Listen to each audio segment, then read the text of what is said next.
is here! Hello mga kapatid, ako po si Angela. Hello, ako po si Charisse. Hi, I'm Kaya Charlotte. It's Kaya Alexa. Hello po, I'm Kaya Sofia and we are Kaya! Ayan, congratulations kasi meron tayong bagong project. Congrats! Pero last year pa pala, ito sinisecret nyo lang sa amin. And then let's talk about, dire-diretso na, let's talk about your new single. It's called Tanga. It's fully produced by Mr. Zach Tabudlo. Sobrang thankful namin sa song na to. Dahil it started with Walang Biruan. Napakinggan ni Zach yung Walang Biruan. Tapos nagustuhan niya yung music direction namin. Yung new music direction namin. And ayun, nag-message siya sa amin personally na he wants to work with us. And nakagawa siya ng song for us. Talagang for us. So, yun, doon nagsimula siya. And then, nakipag-usap siya sa management namin and sa label namin na Sony Music Philippines. And then, doon na nagsimula yung magandang naging nangyari sa Tanga. Which is, ang Tanga naman is about love pa rin. It's about love. It's about, yun, seeing the red flags in that person or whoever that is. Dun sa situation mo na yun na alam mong nasa toxic environment ka or nasa unhealthy environment ka, pero you still choose to stay, you still choose to see the good in those people or in that person. Kaya yung lyrics is nandito pa rin ako, kahit na ayaw sa'yo ng lahat. Yes. Sakit naman. So, pero ganun ba talaga yun? Like, especially girls. Siguro sa fancy na rin na girls, ganun ba talaga yun na kapag may gusto tayo or may like tayo na tao, kahit nakikita mo, ay, teka lang, medyo, pero sige, go pa rin natin kasi gusto ko siya. Actually, kasi po pag yun nga, pag nagmamahal po tayo, parang meron tayong image or parang i-visualize tayo kung sino sila. So parang yung expectations natin masyado mataas sa mga tao na yun, kaya tayo nasasaktan. Pero at the same time, yun nga po, pag nagmamahal tayo, gusto lang natin i-share din yung kung ano meron tayong love for that person or sa environment na yun. Pero yun nga po, dahil sa circumstances, minsan hindi na give back ng maayos. Kaya nandun yung nagiging tanga tayo sa situation. Pero it's okay kasi normal po na maging tanga sa ibang part ng buhay natin kasi dun tayo natututo. Yeah. Ako po kasi parang naniniwala ko na basta man bigay ko yung lahat bago ako no regrets para at least kung kahit anong mangyayari sa akin ng kung natrata ba ako na masama or something, at least ako alam mo yun, totoo talaga ako, and I gave my everything. Kung gusto mo sayangin yun, nasa yun na yun. Basta ako, nagawa ko lahat ng kailangan kong gawin. Meron pa tayong kinakausap. Meron. Kulang! Ay! Kaya siguro very relatable kasi halos lahat tayo na-experience yung gano'n. Nakabalay na saktan. Hindi, going back, you mentioned that it was written and produced by Zach. And then I read an hindi siya article, parang write-up. It says, nasabi niyo raw, hindi kayo makapaniwala na makakatrabaho niyo siya. And then dati pinapakinggan niyo yung mga kanta, pinapanood niyo siya. Ngayon, oh my God, siya mismo yung nagsulat para sa inyo. To be honest, nung una po, parang nung narinig po namin yung demo song, na si Zach mismo yung kumanta. Actually, may onting pressure kasi si Zach na yun. Sobrang ganda! Ang ganda talaga ng pagkakanta niya nung song na yun, na Tanga. So parang for us, parang iniisip namin na paano natin at least ma-level man lang yung yung galing natin sa galing ni Zach, ganyan. Pero ayun, Zach was like very collaborative sa mga ideas niya and sa amin. Kaya po naging easy lang sa amin na gawin yung song. Siguro yung good thing kapag artist din yung ka-word mo. Kasi parang ang dami niyang masishare na knowledge when it comes to creating music. Kung paano mo kantahin yung line and ayun, ang dami niyang advices like along the way.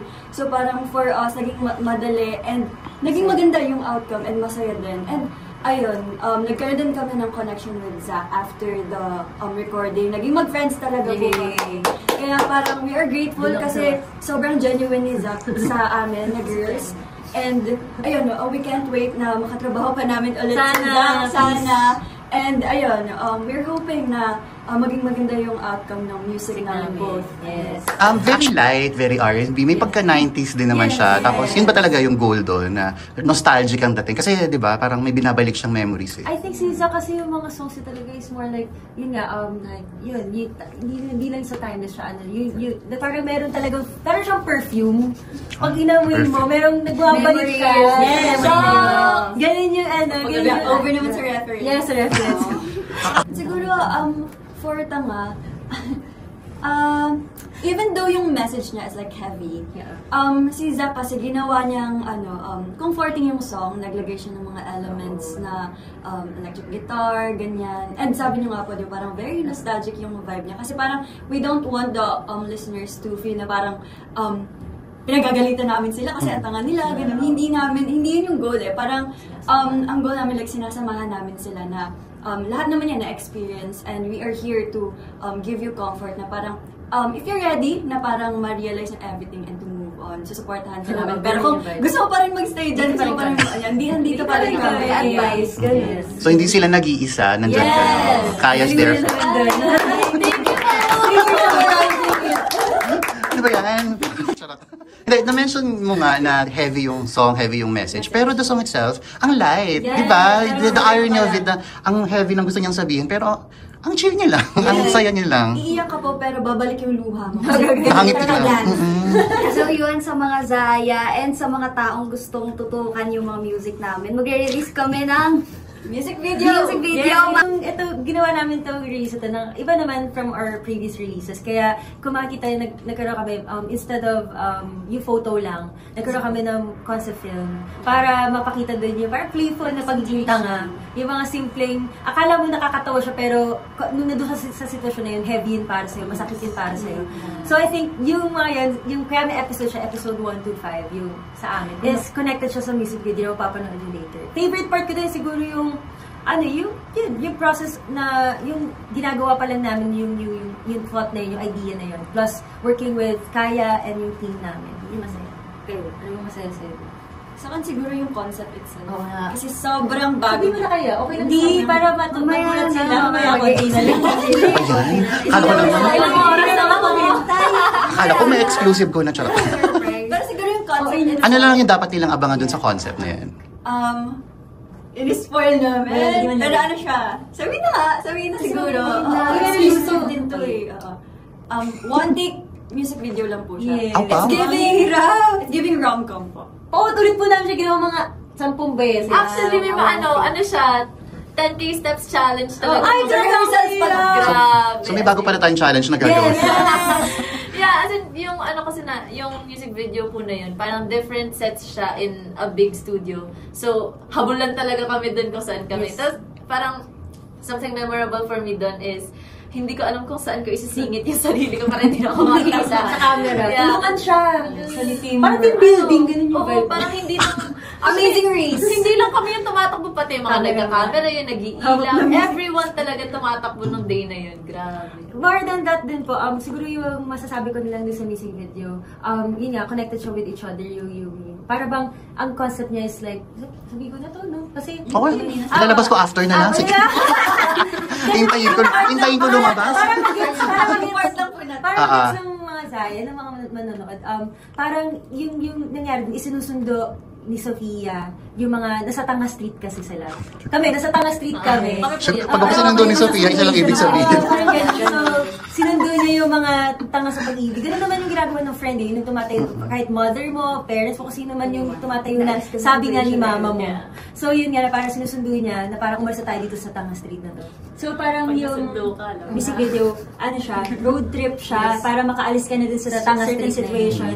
And also, parang i-remove mo na yung mga heavy baggage na, Heavy bag. yes, nandun sa'yo. So, parang din sa road trip, makita yung sa music video na parang, okay, masaya na kami. Kasi free na kami dun sa, like, situation na hindi kami makaalis. Like, merong pang, ano yan, hangganan. Hindi yan forever. It's all about realization and moving forward after. Yung pinaka-ano ng music video to, pag move on, kasi lahat, Pasulong ang yes, haba. pasulong. Ayan. Parang ano ba to? We're moving on from last year for the previous year. This is the new Kaya. Yes! Hindi naman yun. Nandun ka po ba? Dito na po kayo. Kayo may nag-socialize na saya. Hindi po, parang, bukod doon, may bago pa, parang ito yung bago ni, bagong kaya, pero hindi lang, di ba, lahat ng bago naluluba pa rin naman yun. So may bago pa kayo, may version pa kayo. Meron na wala, just stepping up. Yes. May adlaw ko. Then, dito rin sa music video na to, parang yung bawat member sa pagdaanan yung bawat situation kasi pumunta rin kami sa bawat places nila. So, parang ganun siya. Napuntahan mo, yung parang kumbaga, sinuot yung sapatos ng bawat isa. Yes, kaya pare-pare. Yung sarili namin sa sapatos na bawat isa. Promise, yun. Kaya nararamdaman mo yung init ng kwarto ni, Hindi lang din po yun. So, Bukod po doon, iba-iba ng emotion sa set.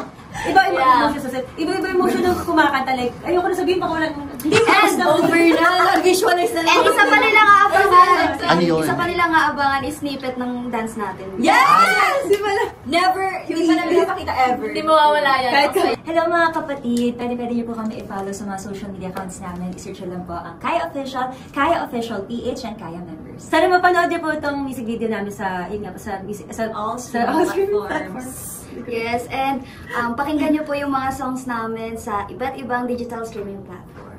Yay! Congrats Tanga! Stream Tanga on all music streaming platforms. And of course, thank you again mga kapatid. Kami po ang Kaya